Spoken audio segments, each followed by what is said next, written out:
בארץ מגורי אביו, בארץ כנען, אל תולדות יעקב, יוסף בן 17 שנה. Rashi ramène ici, Vaïchev Yaakov, Bikesh Yaakov, le chef Ben Shalva. Yaakov Avinu arrive à un stade de sa vie où il prend de l'âge déjà, et donc on me va la chevet Ben Shalva.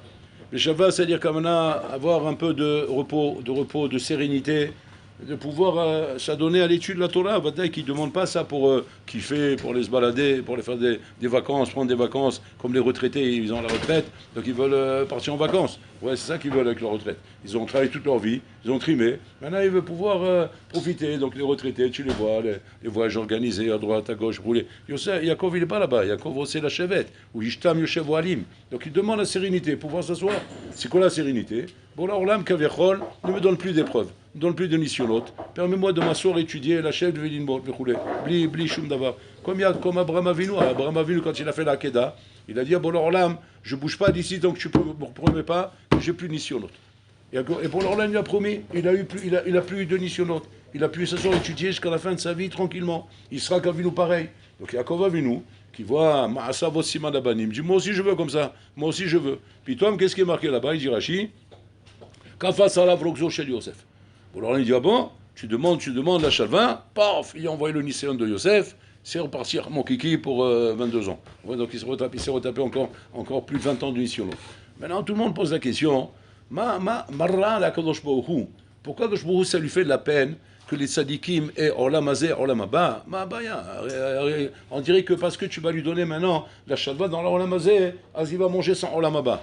Pourquoi il va manger sans Olam Haba? Asma, si Madame Abota il fait la volonté d'Hachem dans ce monde et tout se passe très bien, Yoshev Elomet, v'choulé. Asma, il n'y a pas de nisyonot, mais il étudie la Torah, Yoshev Elomet Torah. Qui nous conseille qu'on a besoin de nisyonot a priori. Quand on a un boras, et que les maasés, on n'écoute pas, on n'est pas, comment dire, chalem dans notre avoda. Alors il nous faut des nisyonot pour nous battre sur. Mais comme maintenant il a un ami, je prends sur moi le Amal à Torah, le joug de la Torah est sur moi, v'choulé. A priori, je n'ai pas besoin d'isyonot. Parce que la Torah elle-même, elle suffit en elle-même pour me donner, kaviachol, tout le binyan dont j'ai besoin. Donc je n'ai pas besoin d'isyonot. Les isyonots, c'est bien quand on veut kaviachol, comment dire, construire un binyan. Comme Abraham Avinu, il devait construire le Ham Israël. Alors il fallait 10 nisyonotes pour que ces 10 nisyonotes soient le binyan de Ham Israël. À travers l'histoire de Ham Israël, il y aura des nisyonotes comme ça. De Shalom, de Hakeda, de Inyanim, de Lech Lecha, de Galout. Donc Abraham Avinu, il prépare le terrain pour Ham Israël. Lui, on peut comprendre. Il prépare le terrain pour Ham Israël. Il sera qu'Avinu et Nachilami, il raffermit tout ça avec la Midat Gvura pour dire que il faut faire attention, il faut mettre des limites. Ok. Donc le binyan, il est fait maintenant. Maintenant, Yaakov Avinu, c'est quoi? C'est Torah. C'est la chef Vélinbo Torah. Donc du moment où il prend sur lui le Hol Torah, et que Yaakov Avinu, il sait prendre le Hol Torah. Yaakov Avinu, il prend pas la Torah, c'est pas la rigolade, c'est pas genre, il étudie quelques heures, après il va jouer à la pétanque. C'est comme ça, Yoshev Elomed. Donc Shem Ve'ever, c'est marqué là-bas, Vashkav Makomaou, ça veut dire que je connais, il n'a pas dormi. Donc Yoshev Yodel, il mode Be'amal. C'est comme ça, il n'y a pas besoin d'issionot, je suis mal issionot. Tout l'issionot, c'est quand tu ne prends pas le Hol Torah. Comme c'est marqué, Kolam Kabel Hol Torah, pour Kim Ben Oder Cheles. On enlève le Oder Cheles.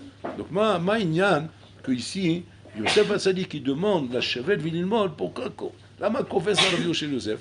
Et sur ça, les Mvrashim, il vient expliquer la chose suivante. Qu'en vérité, Olam Hazeh, c'est pas qu'Hachem ne veut pas qu'il ait la shalva. Ça n'existe pas la shalva Olam Hazeh. C'est-à-dire que Yosef Hatzadi, Yaakov Avinu, c'est comme si tu rentrais dans une pharmacie et tu as demandé des clous. Maintenant, le pharmacien dit, mais monsieur, vous êtes sympathique, je voudrais vraiment vous satisfaire. Il n'y a pas. Il dit, mais comment il n'y a pas? Mais ça fait la 10e pharmacie que je fais, on me dit qu'il n'y a pas de clous. C'est exagéré, c'est un scandale quand même. Comment? Alors où je vais trouver les clous? Je dis, monsieur, c'est une pharmacie, allez chez une cacaillerie, allez chez un grossiste, je sais pas moi, chez un boulon qui vend du matériel, des outils. Là-bas, vous allez trouver des clous. Ici, c'est une pharmacie, il n'y a pas de clous. Là, c'est pareil. Yaakov Avinu est en train de demander un produit qu'il n'y a pas dans ce Olam. Le Kayam Ba'olam Hazeh Shalva. C'est absolument ça. C'est un douche. Il n'y a pas de Shalva Ba'olam Hazeh. C'est-à-dire que quand moi maintenant je suis en train de prendre des vacances, oui, et je suis en train de m'accouler douce. Comme ça, je suis sur une chaise longue comme ça au soleil, tranquille comme ça, sur le bord de mer. Ouais. C'est pas de la Shalva ça? Non, un Shalva Ba'olam Hazeh. Alors c'est quoi ça? C'est quoi? Qu'est-ce que je suis en train de faire là? C'est pas de la Shalva. Mazeh Adavar Hazeh. Comment je vais appeler ça? A priori, c'est ce qu'il voudrait Yaakov Avinu. Seulement lui, il va utiliser ça pour étudier la Torah. Il va utiliser ces moments de libre, ces moments où il n'y a pas de nisyonot, où on peut se libérer des contraintes de la vie. Ouais. Alors, il y en a un Ahmar, qu'est-ce qu'il va faire? On se libère des contraintes de la vie, il va aller sur le bord de plage. Ouais. Je dis Ahmar, c'est une façon de parler, parce que c'est bien d'aller à la plage. Il va à la plage. Maintenant, Yaakov, il dit pas, non, moi je veux pas, moi ça m'intéresse pas tout ça. Pas parce que je me prive. C'est pas parce qu'il se prive, parce qu'il kiffe sa Torah. Il kiffe sa Torah, Habibi. Il kiffe sa Torah à Mavdil, comme toi tu es en train de kiffer ta plage sur le bord de mer. Mais il kiffe, c'est pas par privation, par punition. Non, il kiffe. C'est-à-dire, au moment où il est en délire, il est en plein délire quand il est en train d'échouer la Torah. C'est-à-dire que toi, tu es en délire, il est en train de musique go, il est en train de te remuer dans tous les sens. Lui, il étudie un tour saute, il délire de la même manière. C'est le même délire. Donc, a priori, voilà, il prend donc ce temps, qui a priori est un temps qu'on peut me donner de liberté. Mais moi, au lieu d'utiliser pour aller là-bas, j'utilise pour la Torah. Bon, on dit, ah bon? Comme ça, tu crois? Ah, que je t'envoie Yosef. Marty, qu'est-ce que j'ai dit? Là, Maïnian. Ça veut dire qu'on répond que quoi? Un shalva baolamazé. Il n'y a pas. Olamazé n'est pas adapté à la shalva. C'est-à-dire que quoi? C'est-à-dire que quoi qu'il arrive, même quand tu crois avoir réussi à échapper au nisyono du Olamazé, le Olamazé te pourchassera. Il va te pourchasser, il ne va pas te laisser, Birklal, rester comme ça, tranquille, une longue période. Ça sera écourté très rapidement. Très rapidement, il y aura un nuage qui va arriver. Le ciel, il ne reste pas bleu longtemps. Ouais, c'est ça, Olamazé. Olamazé, c'est bien, et puis on part une galère. C'est bien, paf, un peu. Ça ne peut pas continuer comme ça, tranquille, longtemps, comme ça y est, putain, ça y est, je suis mère calme, à perpète, c'est tranquille, voilà, maintenant je suis parti à la retraite, c'est mère calme, jusqu'à 120 ans, tranquille, sans souci, même d'avoir cassé. L'okaya. Lama zekara, pourquoi? Parce que Adam, l'Amal Yulad. Un homme est dans ce monde pour le Amal. Adam, l'Amal Yulad. Et pourquoi c'est Adam, l'Amal? Parce que, shoot, les fonds de Sarah, tout le salaire d'un Ben Adam dans son Olam Haba dépend du tsar qu'il a dans son Olam. Les fonds de Sarah, c'est-à-dire que le Igra qu'on a du Olam Haba n'est pas par rapport à tout ce que tu fais, blitzar, même si j'étudie la Torah, même si je fais quoi que ce soit. S'il n'y a pas de tsar là-bas, ouais, eh bien cette chose-là ne peut pas te donner de srar. Quand on sait que ton srar il commence, quand on sait que le compteur du srar il commence à se débiter, c'est quand il y a du tsar. C'est-à-dire quand je vais étudier ma Torah Be'amal. C'est-à-dire si j'étudie ma Torah en kiffant, tranquillement, c'est je mange des pépites tranquille, ouais.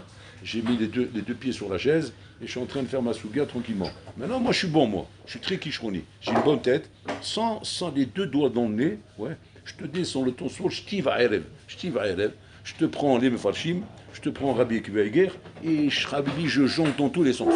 Mais tout ça, les deux doigts dans le nez, avec les pépites. Avec les pépites, mon petit verre de whisky tranquille comme ça, avec un glaçon, tranquillement, je prends pas la tête. Makara. Quoi, c'est pas bien ça? Si maintenant, sauf, je suis prêt pour le chiour. J'arrive dans le chiour, je les explose à tous. Ma baya baiser. Non. De cette façon-là, elle chassera bon la maba. Et pourquoi ça? Parce qu'il n'y a pas de amal. Adam l'amal ulan. Les foum sara igra. Ça. Alors, je comprends pas. Alors, ce bonhomme-là, ce bonhomme Kaviachol, oui, qui est en train de maintenant de se la couler douce, il est en train de kiffer son olamazé, il est en train d'étudier bli amal. Tranquille, bien, comme ça, sympathique, doucement, d'une manière agréable, rouler. Qu'est-ce qu'il a, ce bonhomme-là? Je vous dis les choses crues comme elles sont. Après, il va falloir comprendre. Ben, tu as mangé ton olamaba dans son olamazé. Achalta et olamaba shelcha olamazé. Pourquoi ça? Pourquoi ça, Rabotai? Parce que le olamazé, c'est l'amal. Si maintenant tu as réussi à avoir un olamazé sans amal, il y a comme chat pour ça. C'est quoi? Achalta et olamaba shelcha olamazé. C'est ce qu'il lui dit à Koshbura Abraham Avihu. Il dit à Yaakov. Il dit Yaakov, tu veux shalva, quand tu veux manger ton olam haba, tout de suite on pose la question. Akoshburu ishlo ain sara de donner tzadikim olam hazeh et olam haba. Non, c'est pas qu'il a une sara. Au contraire, il aimerait leur donner olam hazeh et olam haba. Seulement le olam hazeh n'est pas équipé pour ça. Le olam hazeh il est équipé pour quoi? Pour amal, les fum sara igra. Et si maintenant toi tu t'es trouvé une combine, comment arriver à vivre ta Torah et vivre tout ça, Rabotai, mais comment dire, te la couler douce. Ouais. Ben sache une chose, c'est dur à comprendre ce que je suis en train de dire, mais c'est ça le pshat, Rabotai. C'est ce qui ressort d'ici. Sache une chose, que dans ce cas-là, tu fais une très mauvaise affaire. Pourquoi? Parce que tu es en train de manger ton olamaba. Ça fait peur ça. Le stapler, il étudiait dans un sas. C'est une chambre fermée. Même pas de fenêtre. Il n'y a pas de fenêtre. À Bnei-Brak.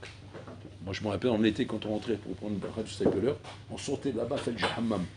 Si moi, tu rentres là avec le chapeau et la veste, et moi, tu rentres dans un hammam, oui, avec le chapeau et la veste, là, comment tu ressors? Barman, tu ressors, tu colles, collé dans tous les sens, barman, il faut rentrer à poil dans le hammam pour être bien. Si tu rentres avec les habits et tout, barman, tu deviens fou, c'est un enfer, c'est un guinam.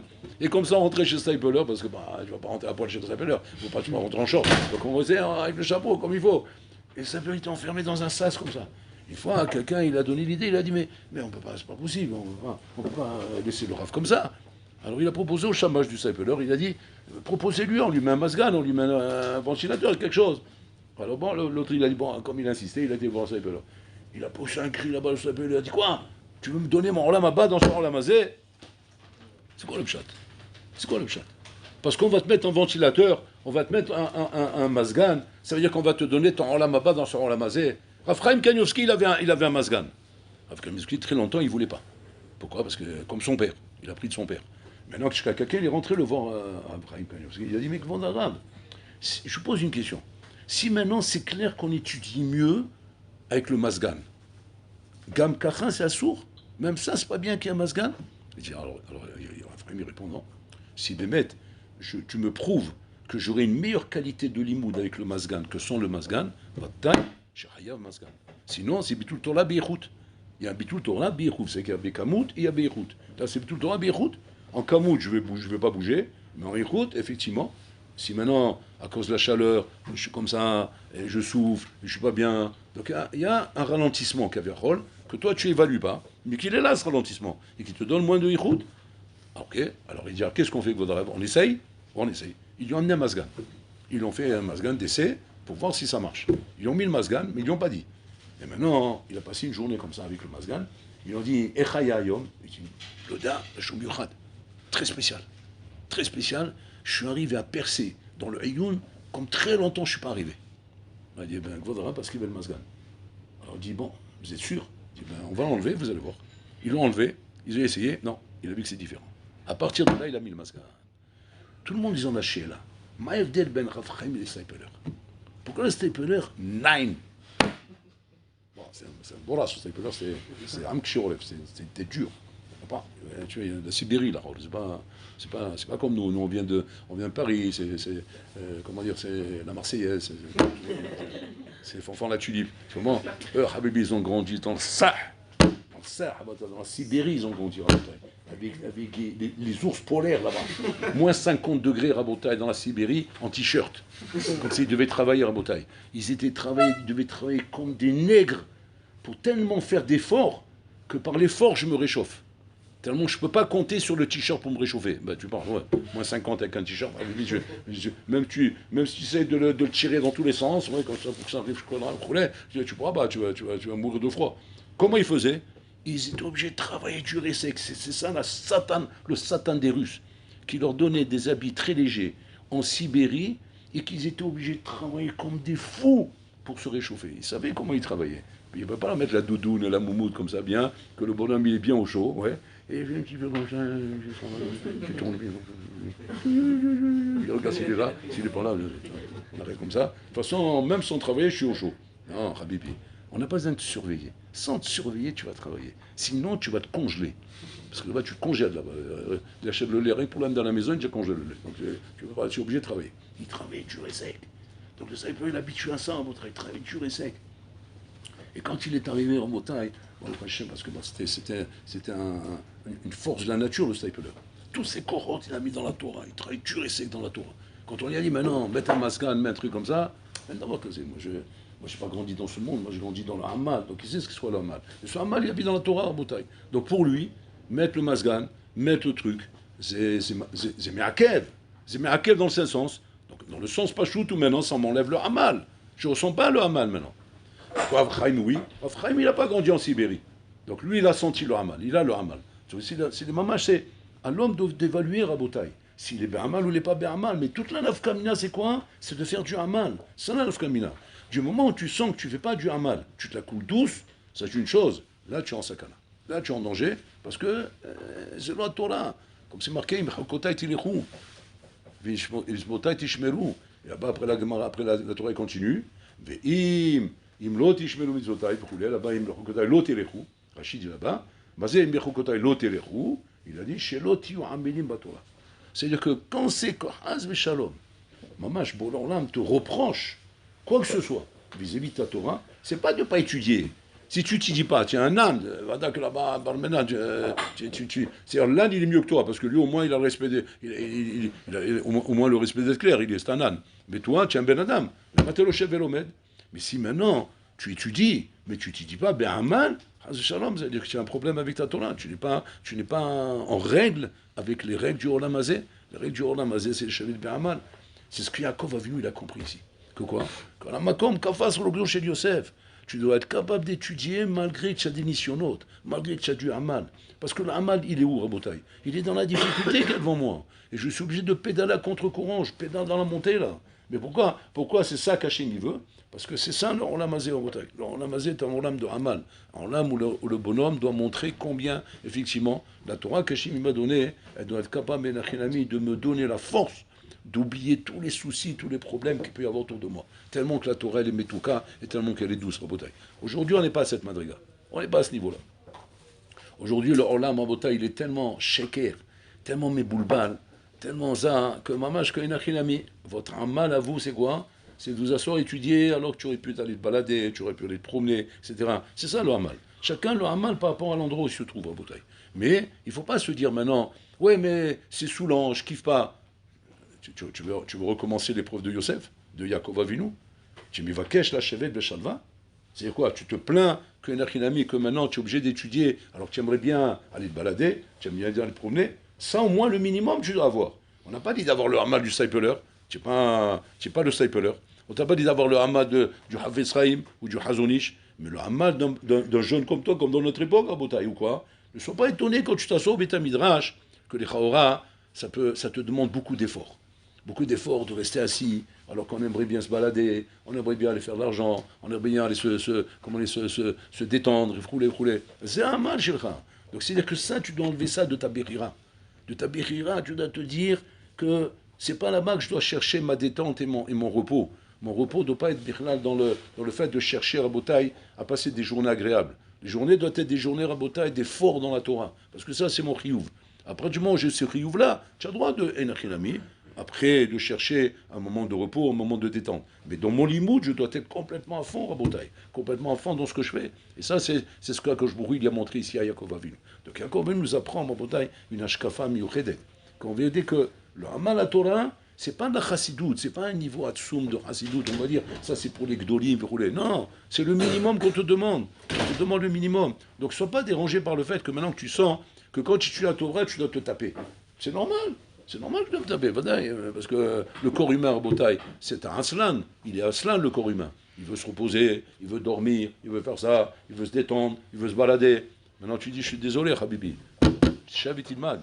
Tu dis, ouais, mais quand j'étudie, ça me frustre. C'est difficile pour moi. C'est un mal. C'est un mal, Shavitilmad. C'est un mal, une mal à autres. Tu es obligé de passer par là. Parce que si jamais tu veux pas ça, tu veux pas ce amal, tu veux pas ce forcing là, alors tu t'as l'olomed, c'est l'onikrach t'as l'olomed. Ça s'appelle pas bichlal que tu peux imaginer que tu auras un sera pour Olam Haba. Tu n'as rien pour Olam Haba, parce que tu cherches une vie de détente. Le monde goy aujourd'hui, Rabotai, c'est un monde de loisirs. C'est un monde où on cherche la détente. On cherche la détente dans le travail. On cherche les semaines de travail, Rabotai, de 20 heures. Même pas 20 heures, 10 heures. On raccourcit tout, on diminue le travail, on diminue l'effort. On essaie de tout rendre automatique. On essaie d'enlever Rabotai tout ce qui peut être Rabotai, l'effort de l'être humain. Donc quoi que ce soit qu'il fait. Maintenant tu vas me poser la question, tu vas dire mais au contraire c'est bien, parce que avec l'automatisme, avec tout ça, au contraire, ça va donner un rendement beaucoup plus grand. On va arriver à des compétitions, on va arriver à des choses. C'est pas vrai Rabotai, c'est pas vrai.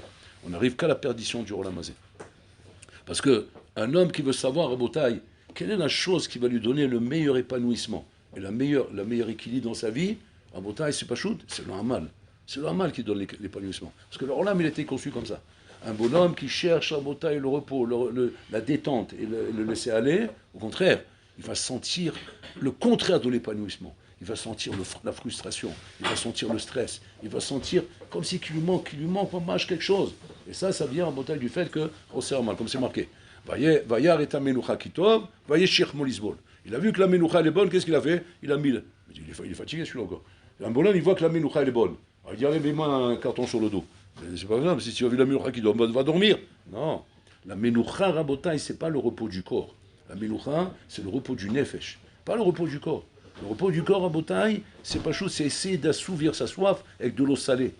Plus tu te reposes, et plus le corps demande du repos. Jusqu'à qu'à la fin, il s'abrutit. Jusqu'à la fin, ça devient insupportable. Jusqu'à qu'à la fin, même le lit, il le jette. Tellement qu'il ne supporte plus le lit. Tellement que le bonhomme, il en a marre de lui-même. Il en a marre de sa vie, de se voir dormir, de se voir manger, de se voir kiffer constamment.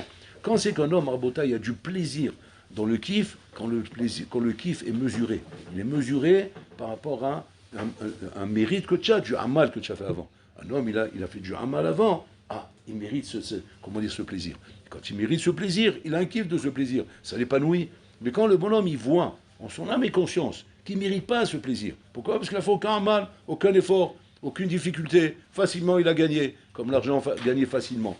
Les combines, les magouilles, des trucs comme ça. Vous croyez qu'ils ont une achat, ces bonhommes? Ils n'ont qu'un achat, Rabotai. Ils n'ont qu'un achat, rien du tout. Tout est trop facile. Et quand c'est trop facile, Rabotai, ça pourrit l'homme. Ça pourrit l'homme complètement. Je regarde par exemple les générations d'avant. Regarde par exemple nos grands-mères, nos grands-parents. Ils travaillaient dur et sec, Rabotai. Mais quand tu les entends, tu essaies de parler avec eux, tu as l'impression qu'ils avaient une super belle vie. Alors qu'aujourd'hui, tu les vois tous stressés, tous fatigués, tous malades, tous angoissés, tous avec des psychologues, avec des philosophes. Alors qu'avant, ça n'existait pas tout ça. Ni psychologue, ni philosophe. Qu'est-ce qu'il y avait à Rabotai? Il n'y avait rien. Qu'est-ce qu'il y avait? Il y avait la vache, il y avait le hamar, il y avait le chameau, il y avait le terrain, il y avait les tomates, les patates, les nianis roulés. Et le bonhomme, il se levait le matin, il allait travailler jusqu'au soir. Et le soir, il venait, il mangeait sa soupe, il allait dormir. Et ceux, ils étaient heureux, ils étaient en bonne santé, ils étaient barrés à Rabotai. C'est bizarre quand même.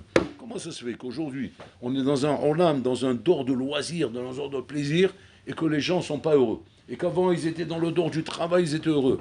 De là, ça prouve, Rabotai, combien, Hazé Shalom, on a un ta'out yesodi, Rabotai, un ta'out yesodi dans la manière comment on veut diriger le monde. Le monde n'est pas adapté à ça, il n'est pas adapté à la shalva. Le monde est adapté, Rabotai, au travail, à la avoda. Plus le Olam va basculer vers du loisir, du repos, vers du non-travail, et plus le monde va basculer vers un chaos total, Rabotai, qui va détruire l'humanité, qui va détruire l'homme, Rabotai, parce que l'homme, automatiquement, quand il voit qu'il n'a pas d'effort, alors il n'a pas de plaisir à ce qu'il gagne. Il n'a pas de plaisir à ce qu'il a, Rabotai. Alors que quand l'homme est nachinami, il a l'effort, de peu de choses, il a du plaisir. De peu de choses, il a du plaisir. Il a du plaisir, par exemple, de faire une petite balade en vélo. Aujourd'hui, comment tu veux contenter un jeune, lui dit, tiens, toi, tu t'ennuies, va faire du vélo. Vous êtes fatigué, vous avez le vélo. Je ne suis pas un grand-père, moi. C'est le vélo. Alors tu es fatigué, alors va te promener dans la nature. Mais moi, je faisais une grande fou, quoi. Moi, il faut quelque chose de miouhad, quelque chose de spécial. C'est-à-dire, on est arrivé à un stade, Rabotai, où les choses saines ne peuvent plus assouvir nos besoins. Mais pourquoi? Parce qu'on a tué le Olamazé. Pas le Olamaba, on l'a tué. Le Olamazé, on l'a tué. Mais comment on l'a tué? Parce qu'on veut le faire fonctionner autrement que comme il est conçu. Le Olamazé n'est pas conçu comme ça. Le Olam, il est conçu, Rabotai, que très peu de plaisir te donne satisfaction quand tu as beaucoup d'efforts. Beaucoup d'efforts, un peu de plaisir. Automatiquement, on est bien. Mais trop de plaisir avec très peu d'efforts, c'est du poison, Rabotai. C'est du poison. C'est ce que je lui fait comprendre à Yaakov. Aussi dur que c'est de passer une épreuve comme celle-là, c'est ça qui te donne du plaisir à la vie. Quand c'est qu'Akadosh Bourra, Rabotai, il envoie des épreuves à quelqu'un, il envoie des épreuves à quelqu'un pour le sauver du chaos dans lequel il est rentré. C'est quoi le chaos dans lequel il est rentré? Il est rentré dans un chaos où ce Olamazé ne peut plus le procurer de plaisir. Qu'est-ce qu'il fait à Akadosh Bourra? C'est Nora ce que je vais vous dire. Hein. C'est le Shlach Kadosh qui dit ça. Bon, alors là, il envoie des épreuves. Il envoie des épreuves pour quoi faire à Rabotai? Pour lui rendre black le Olamazé. Et mais là, quand le Olamazé devient black pour lui, puis toi, mais il retrouve goût aux choses basiques. Qu'est-ce que je donnerais pour sortir de l'hôpital, pour aller me promener en vélo, comme il a dit le Rav, pour aller promener dans la nature, revoir la nature normalement. Et là, il reprend goût aux choses à Rabotai. Donc, qu'est-ce qu'il fait à Rabotai? On appelle ça de la rééducation.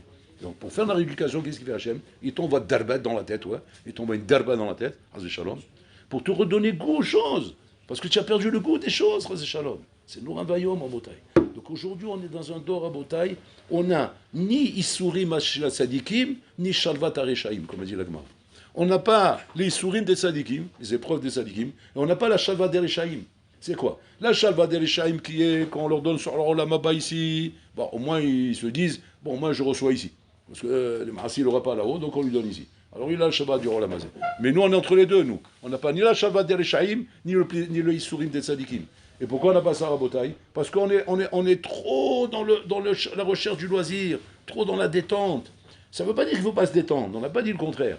Mais c'est pas bon, c'est pas une question de privation. On a tous eu l'impression, ouais, c'est la chassidoute, vous êtes en train de nous faire le Réchit Chokhma là-bas, c'est du moussard dur, on ne peut pas écouter ces choses-là parce que c'est trop de privation. C'est pas vrai, c'est de l'équilibre. Teste la vie de cette manière et donne à ta vie un équilibre pareil. Beaucoup de travail et un peu de détente. Et tu vas voir comment tu vas kiffer cette détente. Comme elle va être bonne, elle va être douce comme le miel. Ça va être douce comme le miel, cette détente. Alors que quand le bonhomme va au taille, il a en majorité la détente, il a très peu le travail. Tu les vois, les bonhommes qui travaillent dans les bureaux, etc. Tu les vois, ils sont comme ça, ils passent leur temps dans les détentes. Tu vois, la secrétaire là-bas, elle passe son temps à faire les ongles comme ça. On met le vernis comme ça. Après, elle enlève le vernis. Après, elle fait du rouge. Après, elle fait du noir. Après, elle fait du rose. Après, elle fait des petits points, comme la coccinelle. Après, elle enlève les... Mais elle meurt à Botaï. Tu sais combien elle serait la plus heureuse si maintenant, Python, on lui disait de faire du ménage?